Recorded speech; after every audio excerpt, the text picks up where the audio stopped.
Hola everyone, my name is Nando and here's the deal. Almost 2 months ago I uploaded a video where I forced myself to watch the duology films of Tall Girl 1 and Tall Girl 2. It was a nightmare to edit and even worse to watch. And after finishing it I told myself I am never gonna watch another franchise film made from Netflix again. It was too terrible, too bad, and I'm never doing it again. But then it became my most viewed video at the time, then it became my most liked video at the time, and it got me the most subscribers at the time. So like, you gotta give the people what they want. So let's start over again. Hola everyone, my name is Nando and I post a video every single week, and today is where I'm torturing myself yet again by watching the entirety of Netflix's teen rom-com franchise called The Kissing Booth. Now, The Kissing Booth isn't just some random Netflix rom-com. It was huge. When it was released in 2018, Netflix said it was one of the most watched movies on the platform. It even became one of the most rewatched movies of the year. And thanks to our love, the series went on to turn into a full-on trilogy. I hate those people for that. So for this video alone, I'm going to be sitting here watching Kissing Booth 1, 2, and 3. So let's just dive in and see what the fuss is about. The movie begins with one of two of our main characters, Elle and her best friend Lee. Elle is narrating the scene to give a breakdown history on how Elle and Lee have been best friends since birth and they were born on the exact same day, which is good to give the audience a great history in showing how close your characters are with each other while expressing their personalities on screen, but then this happens? Dressed as a fireman for Halloween, Lee went as some weird bird. Found out that my mom was sick. Lee was the black swan. Said goodbye to my mom.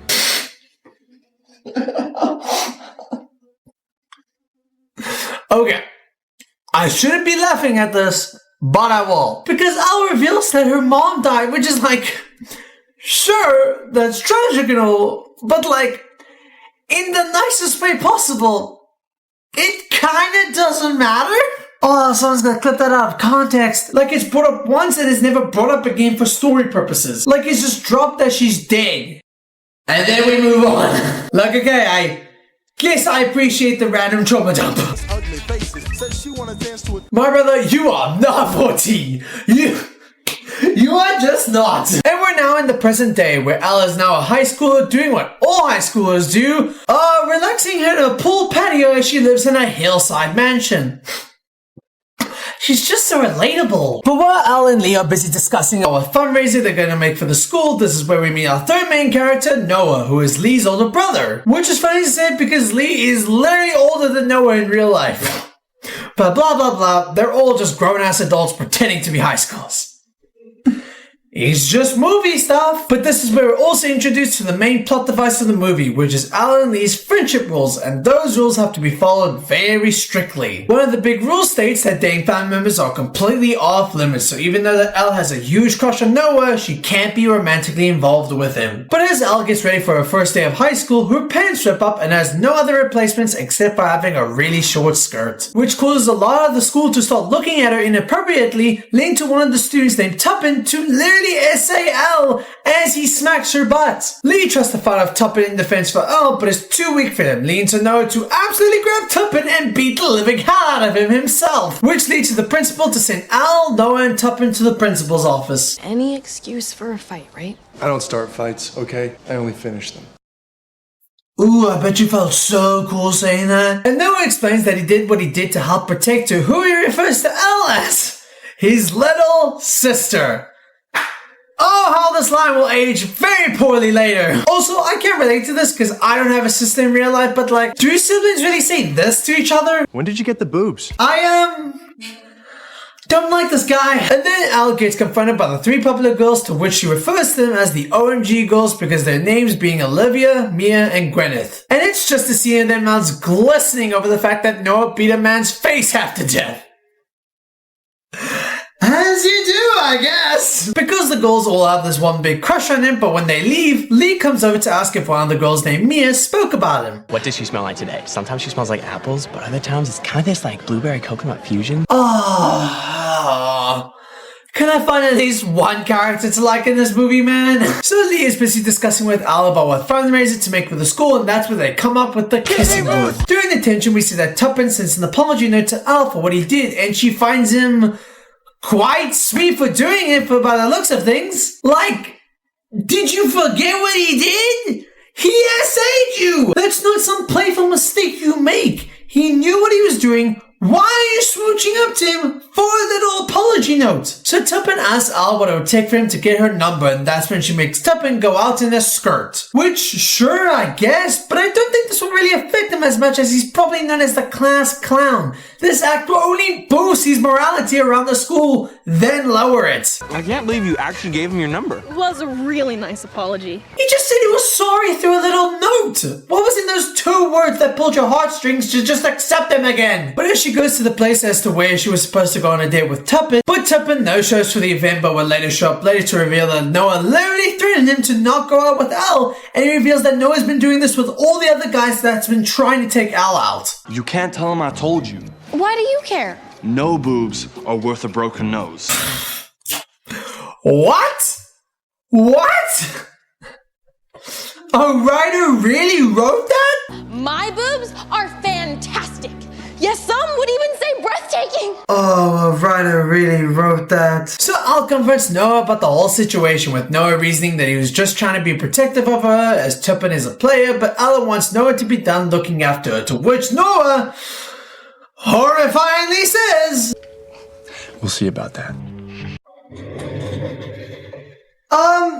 What does he mean by that? Huh? No. We're just not gonna let that slide. We're just gonna let that slide that Noah's just completely creepy, aggressive, and controlling. Oh boy, we're in for a rough one. Al and Lee are trying to get the school to accept having the kissing booth as a fundraiser, but as a way to get the school to be more accepting of the idea, Al lies and promotes that Noah will be a part of the kissing booth. So they're at Noah's party, and Al tries to ask Noah if he can do the kissing booth, but he just says no. Also, it's so ironic with Noah trying to block every guy that tries to date Al, as he, quote, doesn't see them fit for her. Meanwhile, he's been acting like a player through the school. Now, a question, how do you know what's best when you're constantly going from girl to girl?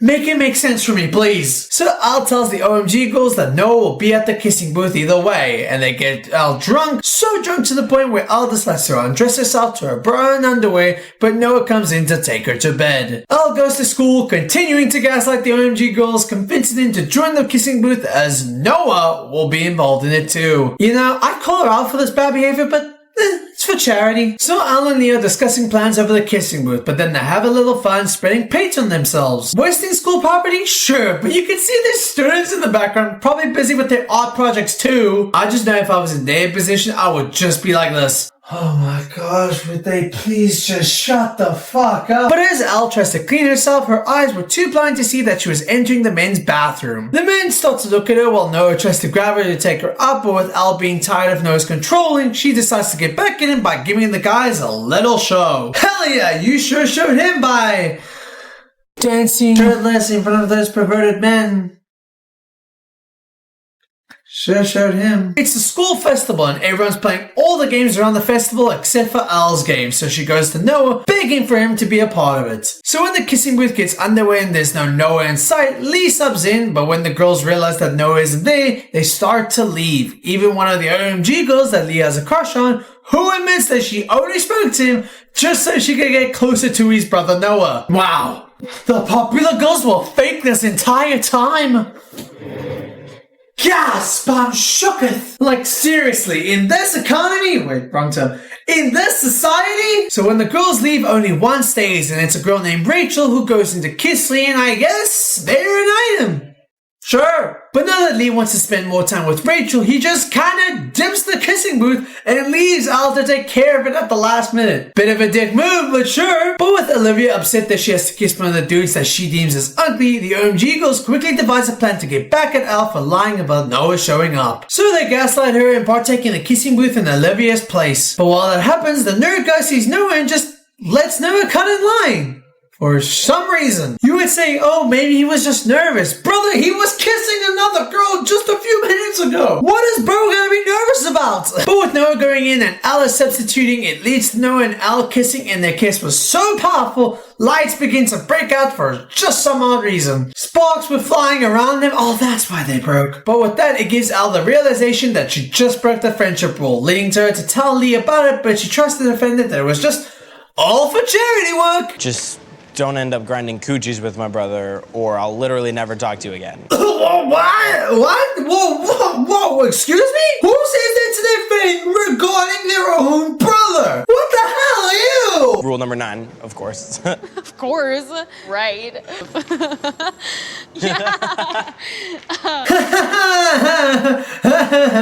I'm uncomfortable. But with Al jogging home, Noah offers her a ride home, but due to the rain being too much, Noah stops and lets them hang out in a gazebo.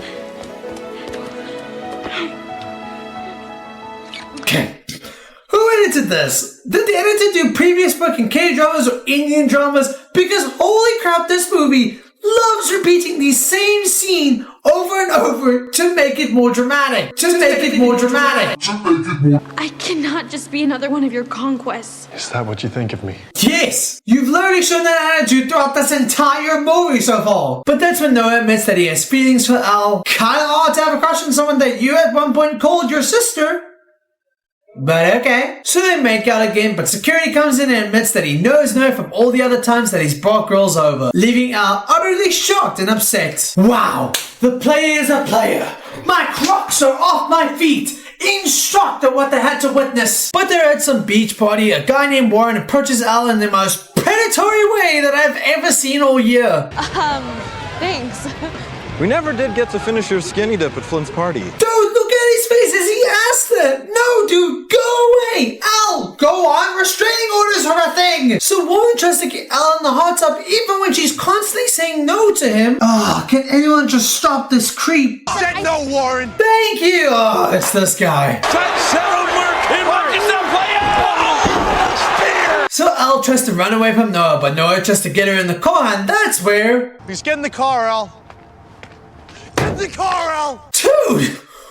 What the hell? Are you insane? Get the hell away from her! You controlling, angry douchebag! Gosh, he's just so unlikable! This guy sucks! But you know, she easily forgives him.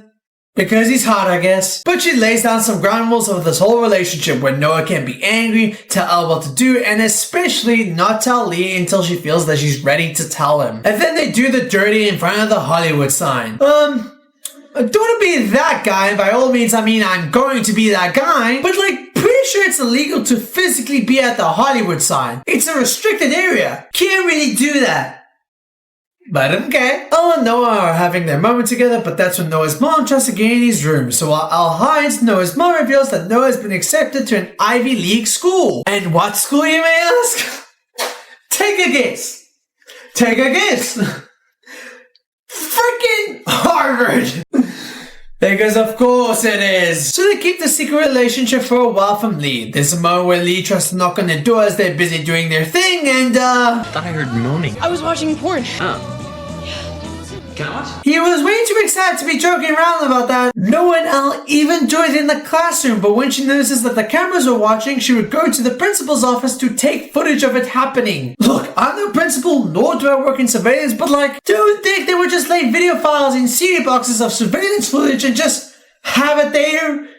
Being displayed into the open? What do I know? That's just me. So Lee questions why Al has been acting so weird to him as of late, and Hermione's just telling her to tell him the truth. And so she finally does. Not at all. All because Lee's girlfriend just interrupted the conversation, which I don't know why you can't tell him now. It might make things easier because a close one is around the conversation. Nor does Rachel serve any important purpose in this drama at all.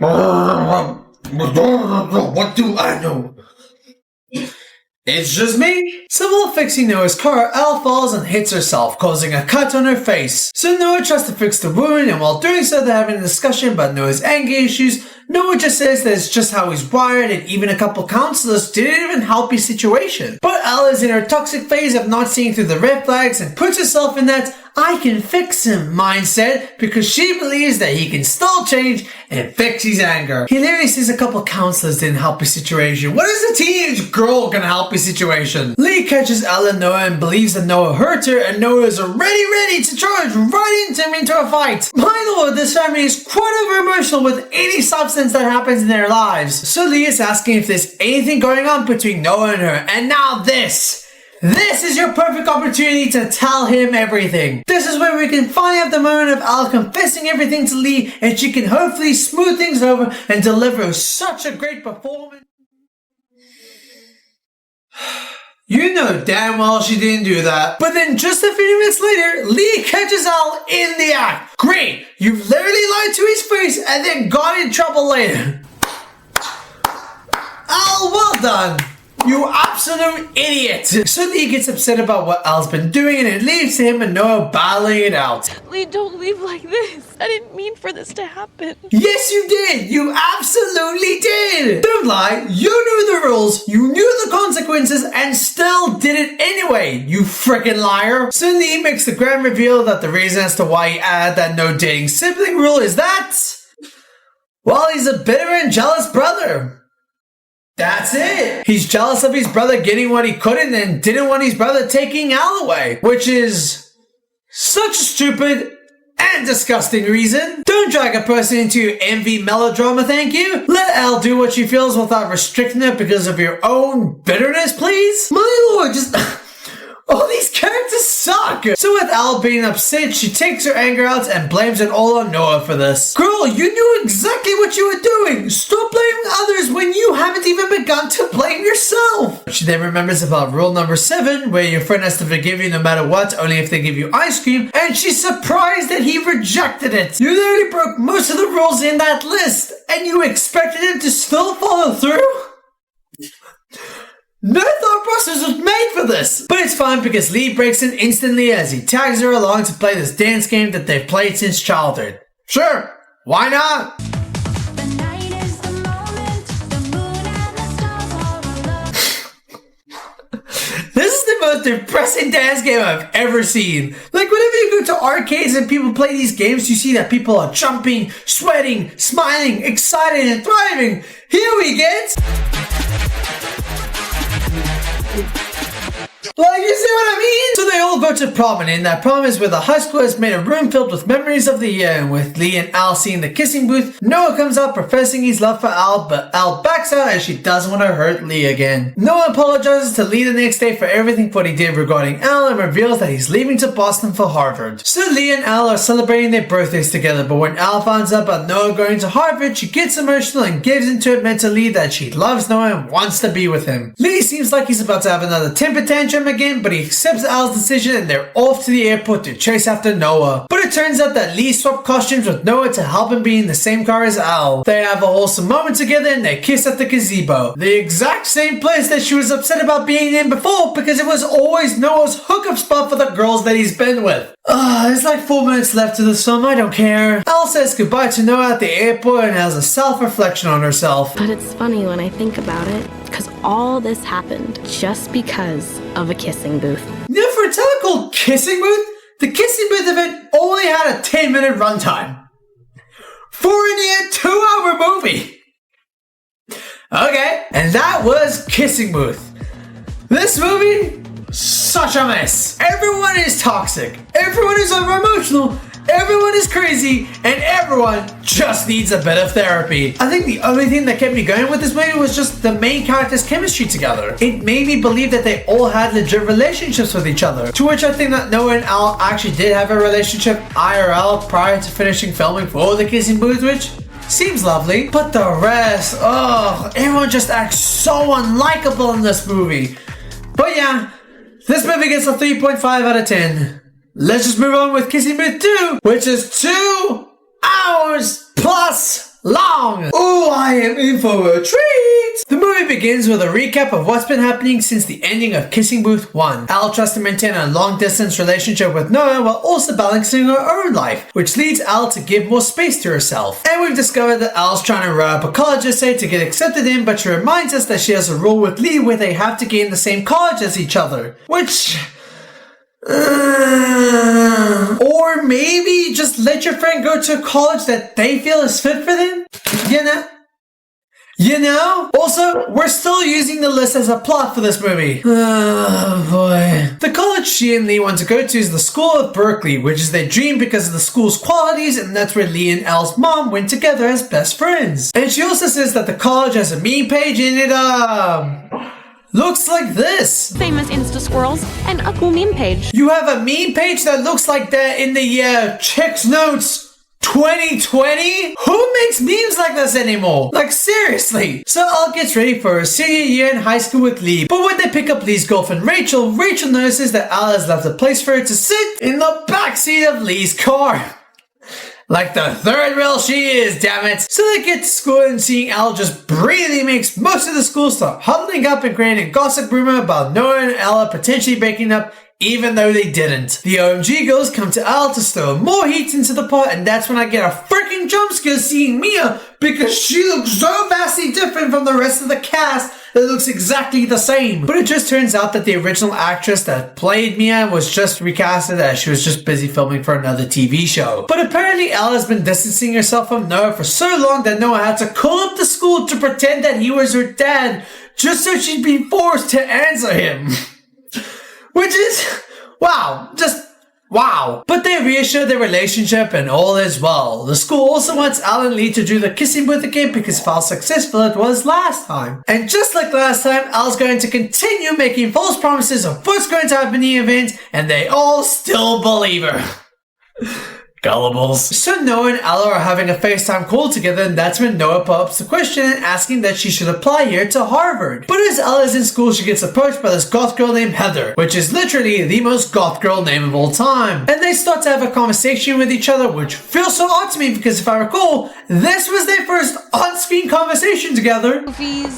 Did you just put hands on me? Easy Bake Oven is downstairs, bitch. They seem lovely together. But Heather goes to discuss about this hot new guy named Marco, and apparently someone had recorded footage of him working out, and that's where Al accidentally presses a button that alerts to have everyone hear what she's saying through the intercom. And she is literally melting, glistening her mouth by the amount of inappropriate comments that she is making about this guy while she has a boyfriend.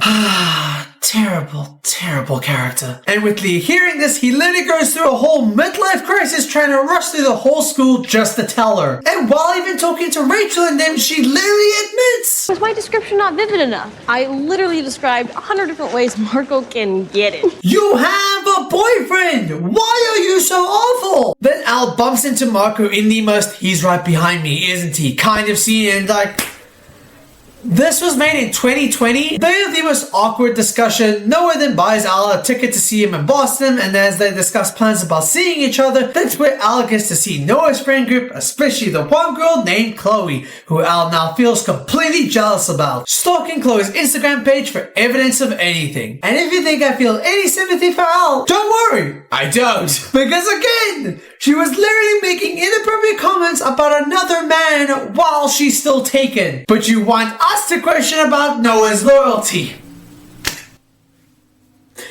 Okay. So she goes to her dad about potentially going to Harvard, but he unfortunately can't afford it. Then while Al and Lee are hanging out at the arcade, Al notices a poster about a dance game competition where the prize reward is $50,000. And Al goes on to say the funniest thing in the whole two movies combined so far. And there it was, a way to make a boatload of money that could help cover the cost of school in Boston.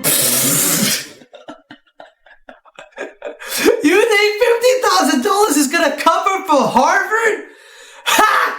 You wish! You absolutely wish! That kind of money will only scrap the surface of what she has to pay for just her first year. Plus, she would need a partner for this game, meaning she would have to split the money if she wins, so that this increases her chances way more of surviving there than ever. Seriously, she's cooked! But at the arcade is where Lee and Al find Marco. They try to get him in the kissing booth as they need a draw to get people to come to the fundraiser, but Marco ends up saying no. It's for charity. Don't you believe in charity? Standing here talking to you. Oh, let's go! You go, Marco. Own those delusional people. We've done it, folks. It took us a movie and a quarter, but we're here, and we have found our first likable character.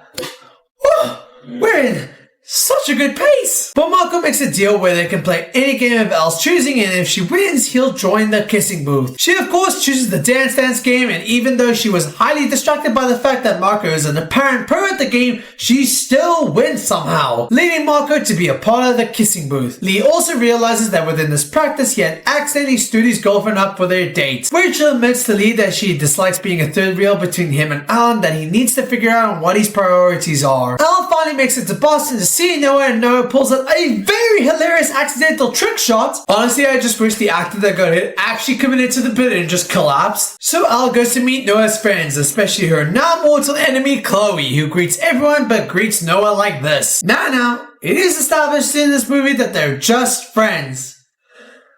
But maybe it's just me, but like, who greets their friends like this? To that degree, nor holding someone like that to a degree. You guys can argue in the comments, but this, to me, just a bit icky. Al gets the interview for Harvard, but the lady tells her that Al should just be herself and not present herself as something that she's not to please the college. Al would then find an earring under Noah's bed that she believes belongs to Chloe, and Al sneakily snoops through Noah's unguarded phone. Okay, besides parents, who just leaves their phones unlocked during these days? I'm just asking. And she checks through Chloe and Noah's conversation together, and the conversations they have feels a bit odd to have with someone, but it would just be a little bit better if you were to confront Noah about this, to which she finally does. Not! But it's only later that she confesses it to him. I'm definitely not used to seeing you around all those college girls. College girls? Girls like in plural? You've only seen them with one. What do you mean girls? All the girls in the room with us right now? It's just been one. You gaslighter. But Al tells Noah that she trusts that nothing is going on, but you can easily tell that she's not fully convinced. But after that, Chloe calls Noah up to hang out at Eddie's place for a bit and helps Noah get ready to go out, and Noah says, So, I'm taking you out for some fun. I think you're good for me. Tell me something I don't know. okay, look. Friends can make jokes regarding one another having romantic interests. I do it with my best friends all the time, but it's just the way he casually goes, I think you're too good for me.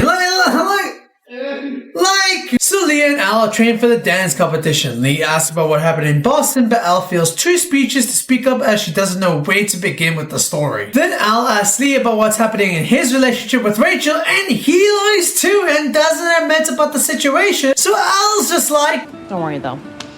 I know you're gonna come up with something to make her come around. and Leah's like, shoot, you're right. And so instead of just confessing the situation, like a normal human being, he just pretends to break his ankle so that he doesn't make it to the competition, i.e., just so he can be with his girlfriend. So instead of finding a way to sort the situation out to both benefit the girlfriend and your own best friend, you decide to fake an injury to slim your best friend's chance of winning the competition that your own best friend needs for college. Dear Lord Lee, you absolute douchebag. So Lee suggests that Al teams up with Marco, and Lee convinces Marco to join with her, to which Marco accepts. Then Lee will go onto the intercom to profess his love for Rachel. It's very sweet and so emotional. So would you please text me a smiley face emoji for yes and a poop emoji for no, please? You see?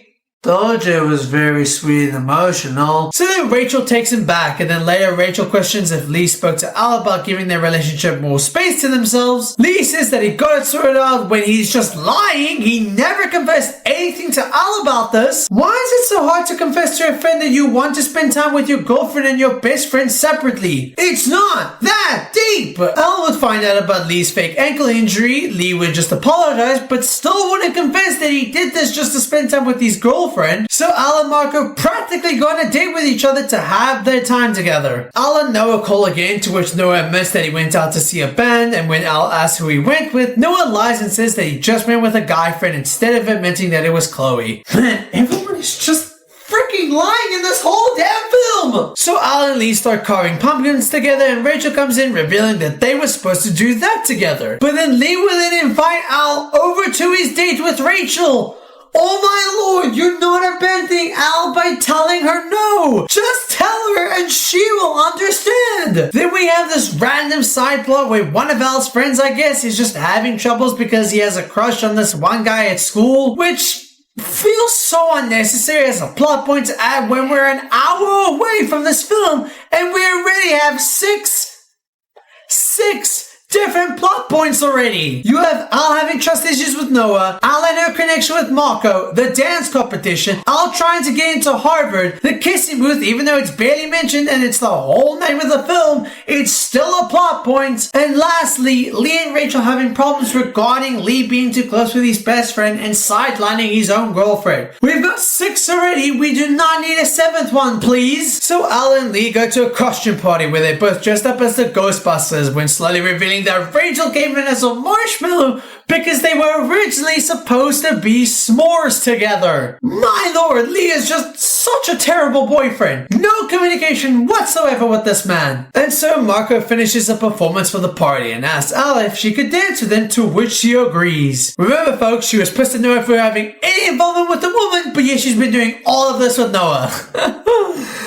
Frickin' hypocritical bitch. So then a song plays and it alerts Lee and Al to start dancing with each other, completely leaving Rachel in the dark.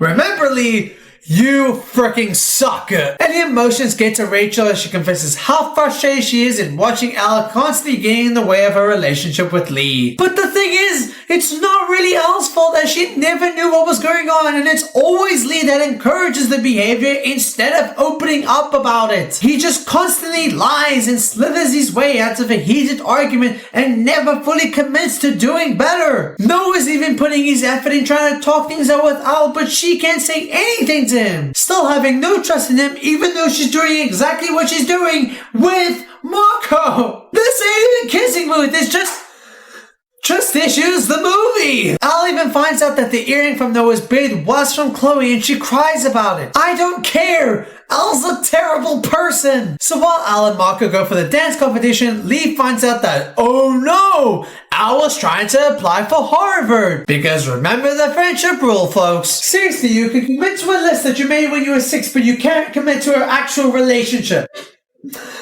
Crazy that, eh? So Al and Marco are doing their dance together and guess who's here? Frickin' Noah! Oh boy! And then afterwards, Al goes on to kiss Marco!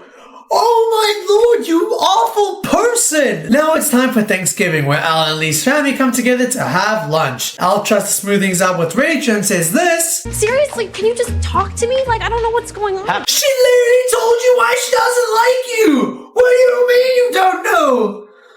Oh my gosh, this delusional woman! Lee admits why he's mad at Al, womp womp, and Noah brings Chloe along because, ooh, drama. The family begin to have the most uncomfortable Thanksgiving session. So, Chloe, I hear Boston sucks. You shouldn't lie about it. You literally weren't even honest towards your girlfriend and your best friend on operating your space between them. Shut up, you have no room to talk. To leave Lee out of this. Why are you acting like I'm the one that did something wrong? Noah, you don't want to go there right now.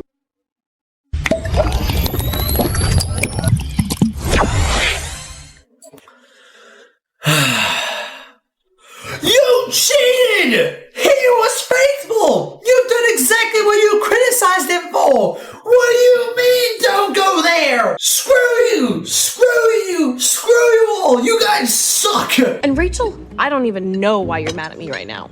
So you're just gonna pretend that Lee never told you that we needed space from you constantly hanging around us? Yeah, Rachel! Let's go! You go, my girl! You're in our toxic family space! And then Rachel finds out that Lee never said anything to Al in the first place, so Rachel, rightfully so, leaves and breaks up with Lee. Let's go! Cheer for Rachel! We are celebrating for you, girl! And also, fun fact, I also found out that she's also a South African actress. Let's go! Hell yeah! Represent! Represent! Represent! But back to Al, she confronts both Chloe and Noah about the earring. I found the earring before I did anything crazy, like rearrange my whole life for someone. Look, I get you with Giles, but you still cheated. You don't have any right to walk away like a victim when you just did that. So Chloe goes out with Noah and says, Don't get pissy. When you were out of town for a football game, I crashed at your place after getting into a fight with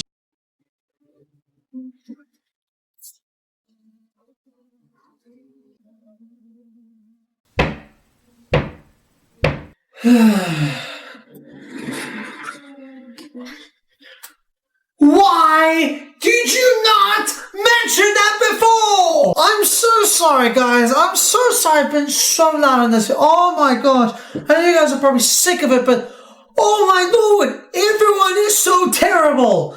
Marco is the only good soul in this movie. Lee and Al sort the issues out. Marco and Noah get into a heated eye-to-eye. Noah wants to beat up Marco, but Chloe pushes him away while Marco again gets avoided by Al. My brother, Marco, you're too good. You're too good for this woman. You're jacked, you're handsome, you're sweet. Get out of there, buddy! So now it's time for the kissing booth, and don't feel bad about forgetting about this plot point because this movie clearly forgot about it too. And they have Lee and Rachel blindfolded to help kiss each other, helping them get back together! No, Rachel, why? No, why? Why? Don't go back to that toxic space! They hurt you! They wounded you! Don't do this! Folks, she's gone too far.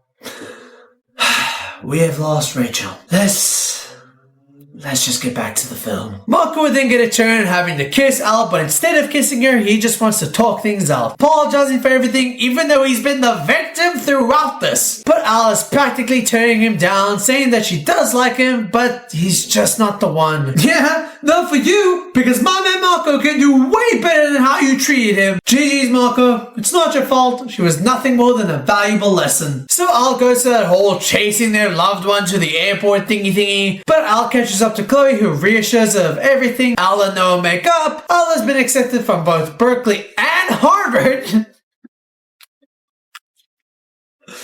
What? In 2019, it's a 16% chance to get accepted to Berkeley. And Harvard is never above 5%. And she got into both colleges? You mean to tell me that her essay wowed them that much to accept her?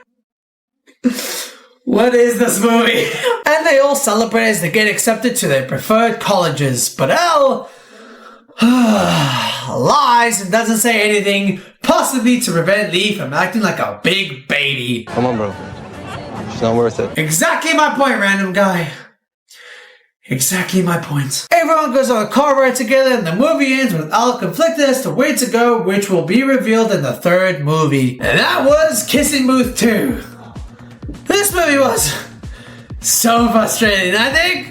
A little bit worse than the original because everyone here is so unlikable. No one takes accountability for their actions. Marco is just the only good character in this. I would add Rachel into this, but she sadly sold her soul back. But everything else just has this very frustrating motive with everything. Everyone just kept lying for the most stupid reasons just to keep the plot going. Yeah.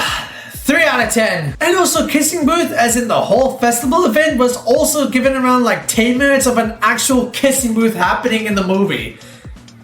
Just call it something else, man. And now we're finally here. Kissing Booth 3.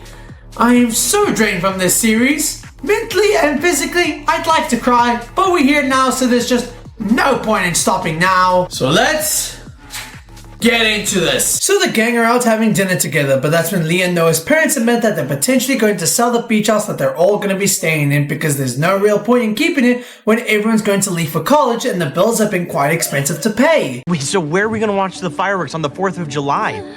No, I'm sorry, I'm putting my foot down. You guys are not selling. You can't just get rid of it like that. Is this a vote? Because I vote no. So why don't you pay for it then, eh? Come on, show us your pockets. Elle would then end up revealing to Noah that she has made the decision to go to Harvard with him. Noah and Elle celebrate. Boo, boo, boo, boo, boo, boo, guess who's sad? Oh, it was Lee. Lee admits that he just feels he's going to be learning through this with Elle gone and his girlfriend going to a different college, making their relationship long distance. But Elle tries to make it up by having them finish their bucket list of things that they were going to do together before college. They have a house party together and for some reason, the OMG girls are there. I am so confused with their relationship with Elle throughout this entire series. First movie, they were using her and Lee to get closer to Noah. Second movie, they're kind of cool, but they're constantly trying to throw more gasoline to the fire and making as if Noah and Elle were ending things or Noah was being unfaithful to Elle. So like, are you good or bad? Pick a lane, please. Elle is busy working at her job when... Hi guys, sorry about the wait. Elle? Oh my god. The best characters returned! Let's go, baby! Let's go! With Chloe coming to LA, Noah invites her to come stay at the beach house with the group. Noah asks Al if she's okay with it. She seems a bit unsure about it, but ultimately agrees to it. But when Al brings up an activity that'll involve Marco, Noah gets upset because he still remembers what they did together. But they quickly patch things up. They also have a plot point where Lee makes a friend with someone that is going to be in the same college as him, and Al's kind of jealous about it. Bit of a selfish motive, but okay. Oh, and another thing, this whole subplot, completely pointless. Because Lee's friendship with this guy is in for another scene, and then this guy is just never seen again. And Lee goes back to just focusing on his friendship with Al. Thanks. With a waste of time. Al comes home to meet her dad's new girlfriend, Linda, who was really nice to her, offering to have dinner with her and her dad, offering to have an open relationship with Al as she used to be an old friend of her mom's. But Al says she's busy and can't join them, but then she would later go to Chloe and tell her that Linda was, quote, annoying. What did she do that was annoying? Is kindness annoying to you, Al? Is it? Look, I know, kids can be tough to impress when you become a replacement of their previous parent, but like, Linda did nothing wrong, man! Seriously, Marco, you really dodged the bullets! So it's time for the go-kart race. Lee and Al wanted Noah to join in and help cosplay together in Mario-themed uniforms, but Noah says no. But you want to know who did replace him? Oh boy! So while everyone's having fun role-playing as Mario characters, Noah, on the other hand, is trying to put Marco through a car crash. How lovely of him. But even with Noah's sabotage, Marco wins the race. Marco tries to be respectful, but Noah's eyes are clearly telling him, I will kill you and your family. And this jealousy that Noah has begins to turn between him and Al. But Noah makes it up with a candlelight dinner, but Al realizes that she has already made plans at Lee earlier and has to go, which makes Noah upset and just, oh my gosh. I am just eye-rolling this movie right now because we are witnessing another argument. It's just seeing and fight, seeing and fight, seeing and... Can this movie series give some new material, please? The dinner with Lee turns into a musical, I guess? We also see that Al was supposed to pick up her brother, but since he wasn't there, she goes to find out that Linda helped pick him up and Al's dad didn't let her know about it. And Al has every right to be upset about this, but I just kind of feel bad that she takes the passive-aggressive energy on Linda when it should have been given to the dad. Noah's again asking Chloe for advice on what to do. I'm not giving up. I'm just tired of fighting. Oh, trust me, Noah. I've been tired too. But Noah sets up a dance with each other and they're all fine again. Yeah, sure, Noah. There's still another hour to this movie. So I don't doubt that this will be the last time that these two argue again. Marco witnesses the whole thing happening. Oh my gosh, Marco, just drop her ass. She did you so dirty. She made you do the kissing booth, the dance competition, to which you won with her. But I know you were just too kind to share that money with her, so you handed everything to her. Brother, just please find love elsewhere. Please seek it. But while Noah is cleaning his stuff, he finds to see the acceptance letter that Al got from Berkeley, and oh my Lord.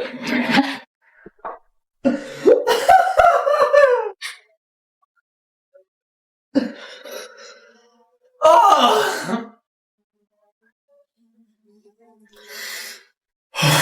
You wanna know how long it took for there to be new drama from the old drama? 2 minutes! 2! Are we serious right now? We just did this thing with Lee. Why are we doing this thing with Noah now? My lord! So the group is having another beach party and Marco invites himself because... I don't know, writers need more drama, I guess. But during a game of volleyball, Noah, still out of envy and spite, delivers a hard shot to Marco's face, and that's where Marco has just had enough. Nice shot, asshole. You know, you shouldn't be a sore loser. Says you, yet you acted the exact same way in the go-kart race. Man, they're all just hypocrites. Marco punches Noah for payback, and Noah just runs away out of anger because Al still invited Marco to the party. Marco, the nice guy, still tries to hit his shot with Al, but gets shot down again. Ugh, there's just no sympathy for Marco anymore. He didn't want to listen, so he had to learn his lesson the hard way. It's family game night, and Al, with everything happening, just bursts at Linda because she's, quote, not mom. But it seems like her own dad is tired of her as he understandably so, gets upset with her comments because of what he's done for her growing up. And he leaves being disappointed at her. Good job! Good on you, Dad! Best character! Let's go, we have a new best character! So Al goes to the Hollywood sign because she knows that's where Noah goes to. Still illegal to go to in 2021, but okay. But Noah admits that he doesn't want to be a burden of her responsibilities and have her choose what college she really wants to go to and breaks up with her. And because of everything, it makes Al late to her hanging with Lee, and Lee... Womp Womp gets upset about it. Oh my lord, all this dude does is whine all the time. Do you not see what she's going through right now? You're her best friend. She's obviously told you what's been happening in her life and what she deals with. Why can't you understand that for 1 second and not think about yourself? She did most of these things throughout the movie for you, and she couldn't do one thing and now it's game over? Oh, you just suck. And even Al is so sick of his whining ass because she straight up confronts about this kid always having a silver spoon in his mouth, and even says that she's done with this dumb list. She has a heart to heart with Chloe about the whole thing. For whatever it's worth, I want you to know that I think you are an absolutely brilliant woman. Okay, but like, what has she done that has made you think that though? Seriously, genuine question. So Rachel, seeing what happened with Noah and Al and seeing how the relationship tore apart, makes her feel that her relationship will end the same as them. Rachel leaves Lee. Great stuff. Al patches things up with her dad. And honestly, just take a shot every time Al has to break down in tears in just this movie alone. Seriously, there's a lot. She clears things up with Linda, and Al still tries looking for Noah when... Looking for someone? I have a feeling it's not me. Oh my gosh.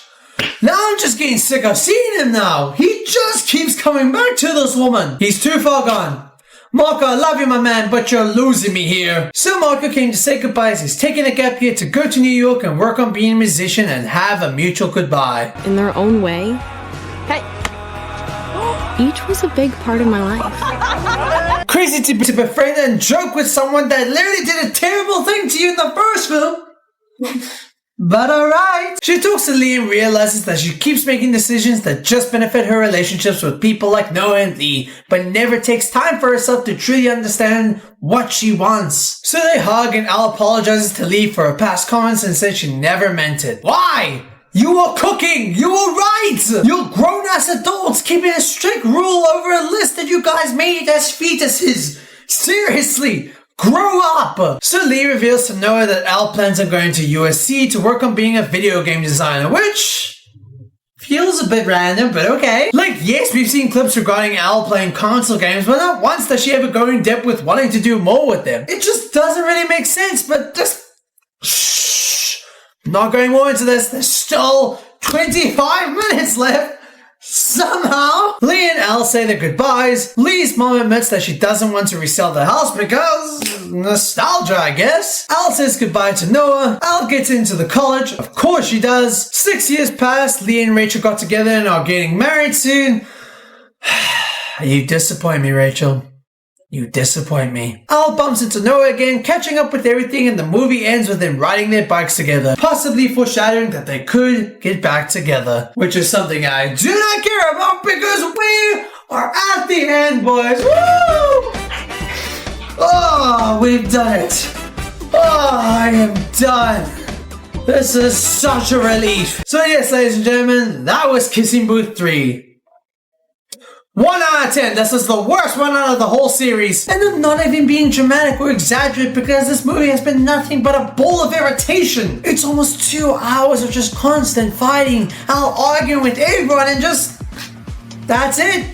Give me money, please. It's so lazy. The characters are so unlikable. Marco was my favorite character until he kept trying to seek attention from a girl who did him so dirty beforehand. But I'll give him a pass because, you know, been there, done that. But characters like Lee and Al are just the worst characters. They're just so unlikable, so manipulative, and only care about themselves. Especially Lee, who just gets emotional whenever things just don't go his way, getting mad at his best friend for not following a rule in their childish list, but never judges himself for doing the exact same thing. Noah just gets more bored the more he's on this franchise. Reflecting back, I forgot to mention as well, but shout out Chloe. Even though she was an idiot in the sequel with the whole earring situation, She's just been a really helpful character, especially to Noah, always guiding him to the right path and always doing what's best to help him. I was just too focused about my boy Marco being lovesick for the heartless girl, but I forgot about it, but here we are. And also, Marco was a cool guy, but he was just there as a plot device for the second and third movie, just constantly there being himself while also causing drama at the same time, and not understanding why it ever happens. And that was the entirety of Kissing Booth. I hope you enjoyed all that, because I sure did. Follow my socials, please subscribe. This took me so long to make and edit. Take care. Huabawa.